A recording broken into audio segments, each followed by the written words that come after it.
Bienvenue à toutes et à tous dans cette nouvelle vidéo. Du coup, elle sera pas très longue, vu que j'ai juste à mettre ces ventilateurs avec le RGB en plus. Et du coup, on va tout de suite commencer à y ouvrir. Donc voilà ce qu'il y a dedans.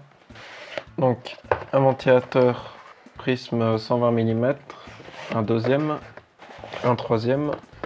Après, il y a le contrôleur du coup, et les deux trucs RGB en plus. Donc je vais commencer par enlever le ventilateur que j'ai plus besoin du coup. Donc normalement j'ai branché sur System Fan 6, donc ça devrait être lui. Maintenant je le remets en haut. Donc normalement tout est bon. Voilà. Donc je vais tout de suite y remplacer par un autre ventilateur. Donc là il y a aussi des vis incluses, donc je vais les utiliser. Donc là c'est comme les ventilateurs du water cooling, je pourrais les mettre en série. Donc je vais faire ça après. Donc normalement ce sera à peu près comme ça. C'est bon, j'ai réussi à passer tous les câbles. Du coup maintenant il reste plus qu'à remettre des vis. Voilà, du coup je l'ai mis. Donc maintenant il reste plus qu'à faire ceux de devant. Donc je vais faire ça. Je vais commencer par celui du haut. D'ailleurs j'ai enlevé le truc de devant pour que ce soit plus pratique à visser. Donc deuxième boîte. Du coup là il y a les tuyaux ici qui bloquent. Du coup je pense que je vais enlever tout le radiateur et le mettre devant à la place. Donc ce sera pas très long vu que j'ai déjà fixé les ventilateurs sur le radiateur. Donc, du coup j'ai réussi à mettre tout le water cooling. Donc j'ai orienté la pompe droite.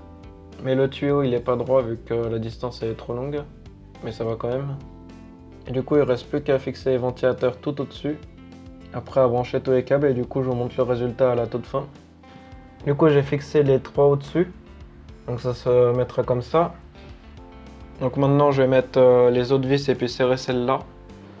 Et après ce sera bon, il y aura juste à remettre le filtre anti-poussière. Et je pourrais l'enlever éventuellement pour augmenter la performance.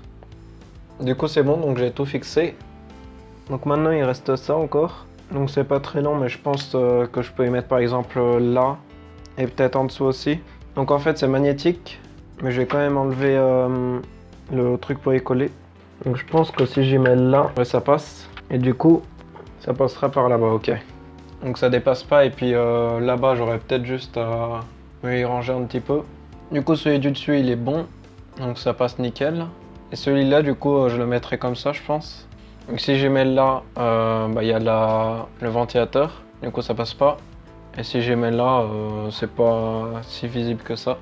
Du coup je vais faire ça. Voilà, du coup c'est mis. Donc j'ai mis ici comme c'est deux câbles d'ailleurs qui passent entre les deux. Du coup j'ai juste eu à démonter ça. Il reste plus qu'à enlever le truc qui protège. Nickel. Et du coup il reste plus que cette boîte. Dedans il y a une notice. Deux notices. Le contrôleur du coup je pourrais tout mettre. Et du coup il y a le câble RGB et PWM. Et comme l'autre du coup faudra l'alimenter en SATA. Bon du coup normalement tout est bon. Donc le câble management à l'arrière il est terrible. Donc comme vous pouvez le voir sur la photo, j'ai tout branché sur le contrôleur de base. Et aussi sur l'autre contrôleur, j'ai mis que le RGB. Vu que du coup les ventilateurs de la pompe ils sont là, j'ai branché sur le CPU fan. Et du coup tout est branché. Donc j'ai juste à faire ça. Et attention, tout est bon. Donc tout tourne nickel. Si je fais le LED. Et du coup ceux de devant ils sont pas contrôlés. J'ai pas mis la LED switch. Et aussi celui en bas il est pas contrôlé. Vu qu'il est aussi sur le contrôleur du bas. Donc je vais aller sur un software pour voir si ça marche. En tout cas c'est déjà bien coloré comme ça. Bon du coup le PC il tourne. Et du coup attention. Carte graphique. Et voilà. Donc il y a tout qui marche et puis ben voilà quoi. Donc on se retrouve bientôt pour l'unboxing et puis le test de mon nouvel écran qui va bientôt arriver.